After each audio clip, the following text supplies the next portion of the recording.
នេះគឺជាវីដេអូបន្ទាប់ដែលខ្ញុំដល់ថ្ងៃចេញមកផ្ទះចាហើយសម្រាប់អូនស៊ីវជីនគឺស្រួលមែនតើដាក់នៅក្នុងកាបូបយូកូននេះតើឥឡូវមកមើលទាំងអស់គ្នាថាកាបូបយូកូននោះមានអីខ្លះកាបូបយូកូននេះគឺរាល់បងគាត់ទិញទៅគឺខ្ញុំមានថែមជាមួយនឹងកូនពុកនេះជូនបងមួយចាហ្នឹងគឺស៊ីប្រភេទសាច់ពុកគេគឺទន់ខ្លាំងមែនតើចាជាប្រភេទសាច់កបាខ្ញុំថែមជាមួយនឹងកម្រាលពីលើទៀតប្រភេទកម្រាលត្រជាក់ដើម្បីត្រជាក់ក្នុងអូនណាខ្ញុំក៏ឆ្លៀតដាក់ជាមួយនឹងប្រភេទកថៃ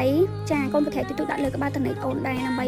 វាថានឹងក៏បីជំនឿកុំឲ្យកូនយំអីអញ្ចឹងណាបងប្អូនចាអញ្ចឹងដាក់នៅក្នុងនេះទៅអូយនិយាយទៅអូនគេងស្រួលខ្លាំងណាបងប្អូនចាគឺចូលចិត្តតែម្ដងពេលដែលខ្ញុំដាក់អូនស៊ីវជីននៅក្នុងហ្នឹងគឺគាត់គេងតាំងពីពេទ្យរហូតដល់ផ្ទះហ្មងអត់ងើបទេបងប្អូនចាស្រួលមែនតើម្យ៉ាងទៀតដាក់នៅក្នុងកាបូបនេះគឺសុវត្ថិភាពសម្រាប់កូនតូចតែម្ដងចាមានភាពកក់ក្ដៅហើយគឺបងដែលគាត់ថ្មងថ្មីជាពិសេសប៉ាម៉ាក់ថ្មងថ្មីអត់តន់ស្ទាត់ក្នុងការបីកូននេះអាចដាក់នៅក្នុងនេះបានយើងអាចយូរអញ្ចេះបានណាបងនេះសម្រាប់ម៉ាក់ដល់អ៊ុំស៊ីងគឺគាត់3អូននេះចាប៉ាប៉ាគឺគាត់រវល់3អ៊ុំស៊ីងអញ្ចឹងណាចាហើយនេះគឺកាន់ទៅឯងបងប្អូនចាយើងចុះពីលើទៅ